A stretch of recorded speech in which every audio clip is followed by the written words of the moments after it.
off the first half, but that only got it down to 17. Did you think that's kind of where it started, and then what happened there in the third quarter to turn it all around? Yeah, I mean, it was good to close the half and just make it a little more of a manageable deficit. And but I just felt like the intensity picked up in the second half. The defense was much better. We held them to, I think, 40 points in the second half. So, you know, they were amazing early on. They were hitting everything, and we were a little scattered. You know, we kind of had a different game plan tonight than normal, and we're still putting some things together a little bit out there during the first quarter, and I thought we did a much better job of executing defensively in the second half.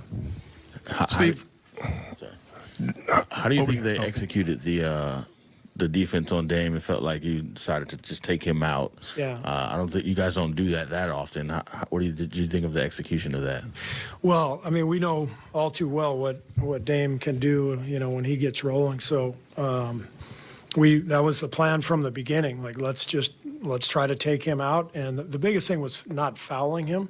That's why I was losing my mind on those two foul calls early in the game. I didn't think we fouled him, but he was driving to the rim and drew two fouls, I think. And he shot 16 free throws last time we played them, and that was the difference. So tonight he had 5 early, and we didn't foul him at all in the second half. So that was key, and we just. You know, you just make a decision. You're just going to make somebody else make a shot instead of him, and that's, you know, pretty much as simple as it gets. Steve, Draymond was plus 26. How would you assess his impact on the game tonight? Plus 26 says it better than I can say it. I mean, 12 rebounds, I think 9 assists, 12 points, 9 rebounds, 8 assists, 2 blocks, 2 steals.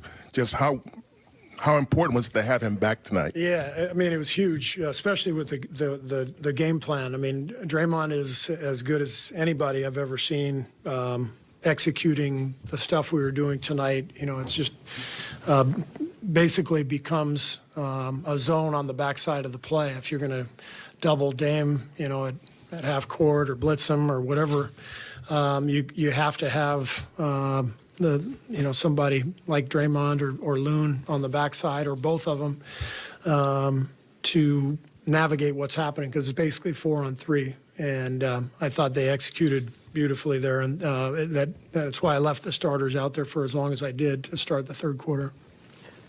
I mean, you know, you've mentioned kind of the complexity to your game plan tonight. Do you think you'll want to, I know you're not playing Lillard on a nightly basis, but adding more complexity into your defenses moving forward, do you think that's a way that you guys can be more effective on? Yeah, I mean, I told the players in our walkthrough that this is a great game for us, because this is kind of what the playoffs are about. You got to figure out your opponent and maybe throw something different at them, and then have the poise to stay with it. You know, it's really easy if you do what we did tonight and take the ball out of Dame's hands and they hit like 4 or 5 threes right away. It's really easy to sort of, say this isn't going to work. But you just have to remember the forest for the trees. You know, you just got to remember 48 minutes. Let's keep at it, but do it a little bit better, and trust that what we're trying to do will work. And sometimes it does, sometimes it doesn't. But the main thing is that the team feels it and goes through that process, because we got a lot of young guys who haven't been through it before.